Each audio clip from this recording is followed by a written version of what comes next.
Tepuri. Okey, terima kasih sahabat pelapor kita Suryati Haji Senapi untuk perkongsian cerita pagi dari Kedah dan seterusnya penonton. Kita masih lagi dalam semangat azam tahun baharu ini. Pastinya ada dalam kalangan kita ini yang pada ketika ini yang ingin merancang kewangan dengan lebih baik pada tahun 2023 ini. Pastinya hari ini kita nak berbicara berkenaan tips untuk kita mengurus kewangan dengan lebih bijak. Jadi hari ini kita bersama dengan Datuk Muhammad Amir, Perunding Kewangan, dan juga Encik Muhammad Hasrul Syafiq Muhammad Ismail yang merupakan fasilitator kewangan. Assalamualaikum. Waalaikumsalam. Okey, mungkin untuk permulaannya ni pastinya kita sedia maklum ramai dalam kalangan kita yang berazam untuk mengurus kewangan yang lebih baik untuk tahun 2023 ini. Permulaannya Datuk, mungkin Datuk boleh kongsikan kepada penonton gambaran situasi ekonomi di peringkat global untuk 2023 ini bagaimana? Okey, Assalamualaikum dan selamat pagi. Kalau nak digambarkan keadaan ekonomi global pada tahun 2023 ini digembar-gemburkan dengan ketidaktentuan dan ketidakstabilan disebabkan beberapa faktor daripada global. Tapi jika ditengok daripada Malaysia sendiri sebenarnya peningkatan ekonomi penstabilan ekonomi dan peningkatan kadar KDN itu semakin stabil sebenarnya. Jadi kita sebagai rakyat Malaysia ni tidak perlu terlampau runsing memikirkan masalah ekonomi global. Yang penting di dalam negara kita sendiri dah stabil. Itu yang paling utamalah. Jadi pada permulaannya kita jangan terlalu memeningkan kepala memikirkan situasi ekonomi di peringkat global. Tapi apa usaha yang kita boleh lakukan untuk kita merencanakan dan juga untuk kita memastikan perjalanan kewangan kita berada dalam keadaan baik. Jadi Encik Syafiq mungkin boleh kongsikan juga kepada penonton. Kita sudah maklum bila kita bercakap berkenaan pengurusan perbelanjaan, pengurusan kewangan ini, apa antara tips-tips utama yang penting yang perlu mereka kuasai terlebih dahulu? Okey.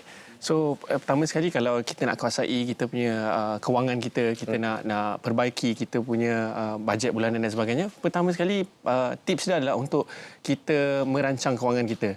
So kita tahu berapa yang kita dapat dan berapa yang kita kena spend. Nombor dua, kita kena kenal pasti hutang-hutang kita. Hutang-hutang mana yang hutang yang okey, hutang yang dia punya faedah dia agak tinggi. Jadi yang mana yang tinggi tu kita selesaikan dulu. Hutang-hutang yang kadar faedah dia agak rendah, so kita selesaikan kemudian. Nombor tiga, kita boleh juga tengok pada kita punya income sendiri. Maksudnya kalau income kita tak selari dengan apa yang kita berbelanja, maksudnya kita kena kurangkan perbelanjaan tu. Sekiranya kita banyak berbelanja kepada benda-benda yang kurang faedah ataupun yang benda-benda yang kita tak perlukan pada bulan itu, mungkin kita kena perbaikilah kita punya sikap sendiri, sebab kadang-kadang kita ni sebagai manusia ni tak pernah cukup.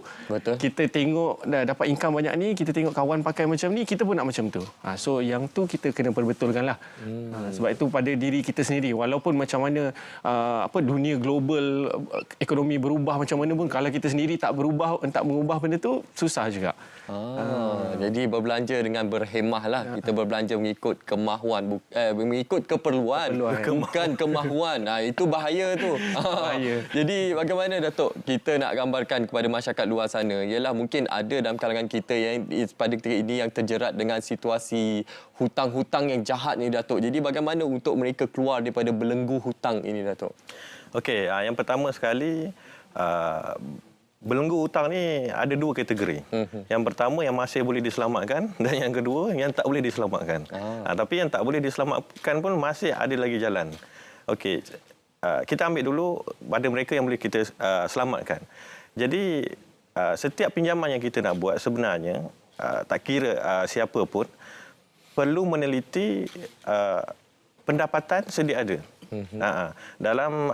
Dalam format general kita hanya boleh memohon pinjaman yang kita mampu 60% kadar bayaran balik sahaja. Tidak lebih daripada itu. Sekiranya kita lebih, kita perlu mencari alternatif lain. Yang mana kita boleh meningkatkan kita punya kadar pendapatan, maksimiskan you punya income dengan melakukan pelbagai kerja lah. Ataupun yang keduanya yang tadi saya sebut, orang yang tidak boleh diselamatkan. Orang yang tidak boleh diselamatkan kemungkinan besar mereka ni dah lebih daripada kemampuan pendapatan sedia ada yang 60% tadi, ataupun mereka yang telah disenarai hitamkan. Jadi apa yang perlu mereka buat, yang pertama sekali adalah menghubungi pihak bank untuk rundingan semula. Pihak bank sendiri dah membuka ruang untuk penjadualan dan penstrukturan semula pinjaman. Jadi kat situ bila mana individu terbabit menghadapi masalah dan berhubung dengan pihak bank, jangan malu. Yang penting jangan malu. Berhubung dengan pihak bank untuk menjadualkan semula atau memanjangkan masa bagi memberi ruang kepada individu tersebut untuk menghasilkan lebihan yang boleh digunakan untuk kecemasan ataupun kegunaan asas.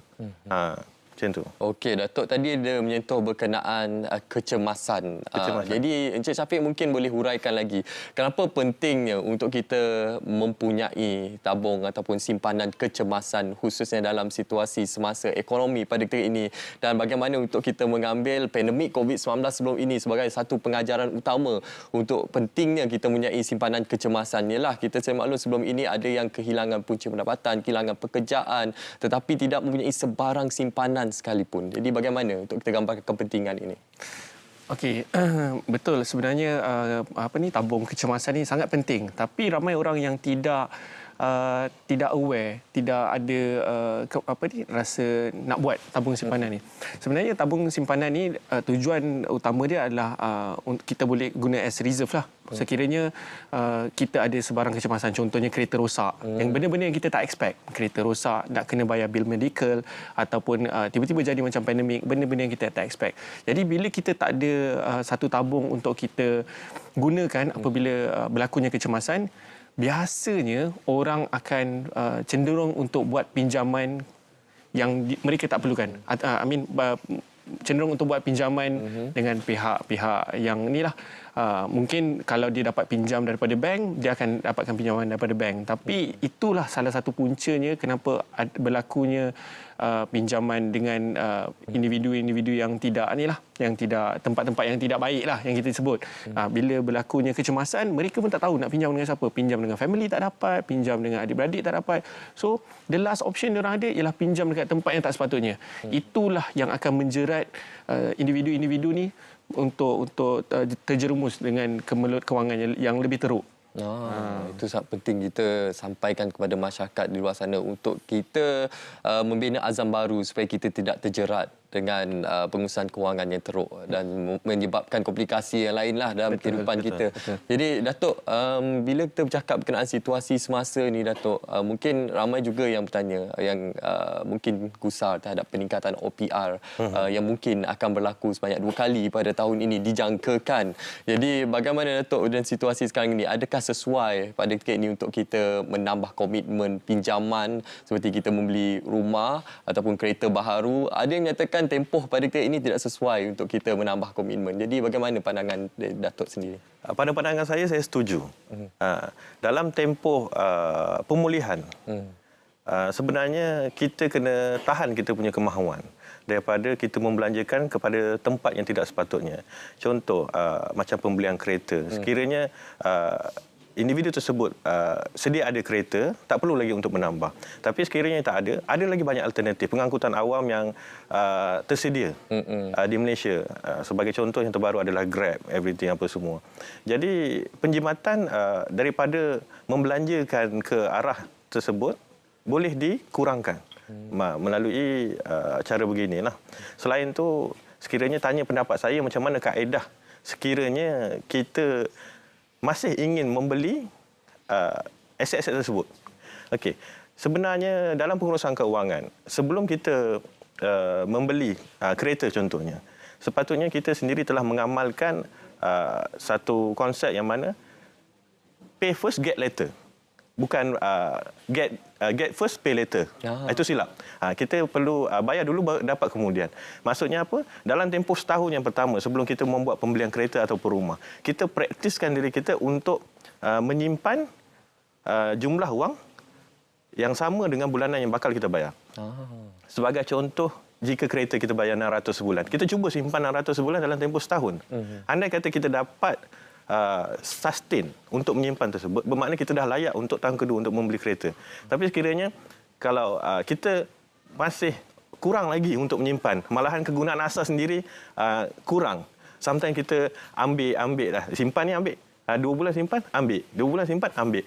Jadi benda macam tu bila kita tak praktis, bila kita dah ada aset tersebut, itu yang terjadinya kereta ditarik, rumah dilelong. Sebab apa? Kemampuan kita tu tak ada sebenarnya. Jadi praktis tu kena diamalkan dulu. Paling utama adalah disiplin. Disiplin. Okey. Jadi Cik Syafiq, bagaimana kalau kita lihat statistik kebelakangan ini berkenaan dengan anak muda ataupun golongan belia yang dikategorikan sebagai muflis semakin meningkat.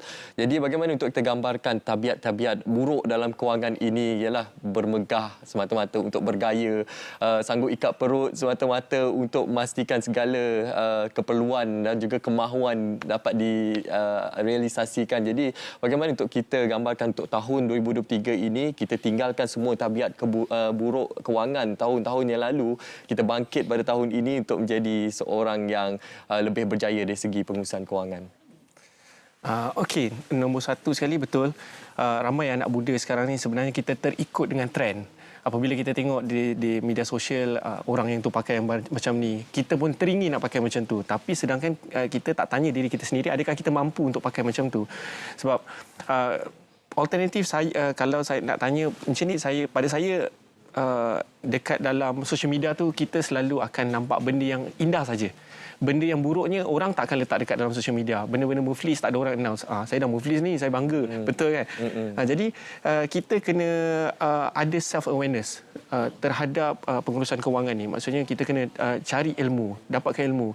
Kalau tidak tahu, jangan malu. Contoh macam Dato' Amir bagi tahu tadi. Sekiranya kita ada masalah untuk buat bayaran balik kepada bank, kita contact balik dengan bank. Kita ada masalah untuk buat bayaran balik dengan mana-mana institusi pinjaman, institusi perbankan ke atau mana-mana tempat, contact balik and consult balik dengan diorang. Itu nombor satu lah. Nombor dua, kalau sekiranya kita terasa terbeban dengan apa yang kita ada sekarang ni, mungkin kita boleh juga untuk consider debt consolidation ataupun program penyatuan hutang. Banyak bank yang telah offer program penyatuan hutang ni. Jadi dari program penyatuan hutang ni sendiri, sebenarnya kita dapat jimatkan komitmen bulanan kita dapat rendahkan komitmen bulanan, kita dapat rendahkan kadar faedah. Sebagai contoh, kredit kad punya kadar faedah adalah 18%. Sekiranya kita convert kepada jadi personal financing dan sebagainya, mungkin dia akan dapat rendah jadi 5%, 3% dan sebagainya. Jadi kita kena ambil lah ilmu-ilmu tentang pengurusan kewangan ni. Sekiranya tak tahu, itu yang akan jadi lagi problem, lagi masalah. Itu pentingnya ilmu kewangan. Yes. Okey, Datuk, mungkin secara ringkasnya sebagai kesimpulan untuk topik kita pada pagi ini, mungkin Datuk kita boleh sampai kepada masyarakat luar sana yang menghadapi situasi hari ini dapat gaji, bayar komitmen semua, habis semua gaji, Datuk. Untuk sampai ke penghujung bulan tu satu struggle lah untuk kita katakan. Jadi bagaimana tips ringkas daripada Datuk sendiri? Okey, sebelum saya nak bagi tip ringkas, seperti apa yang awak cakap, betul. Keadaan sekarang ni kita pergi pagi, balik petang, dapat gaji, bayar hutang. Itu yang terjadi sekarang. Kita nak berubah kepada sesuatu yang lebih baik itu sangat sukar. Yang penting yang pertama adalah niat. Kita kena faham niat kita kenapa. Niat kita kerja untuk apa. Dan yang kedua, kita perlu ada plan, perancangan. Kita dapat gaji, apa yang kita nak buat? Macam Encik Asrul cakap tadi, sekiranya gaji yang sekarang ni kita dah terduduk untuk bayar. Cuba untuk buat penyatuan hutang dulu. Kurangkan kadar faedah, manakala bayaran bulanan itu akan berkurang. Itu yang kedua. Yang penting, niatlah yang penting tadi. Bila dah kurang, niat pula lari. Kan? Yang penting nombor satu, niat. Planning, persetujuan semula. Dan lebihan yang ada tu, buat simpanan kecemasan ataupun buat pelaburan. Jangan dah ada lebihan tu niat berubah, plan berubah. Elok tak pergi holiday. Itu dah silap lagi.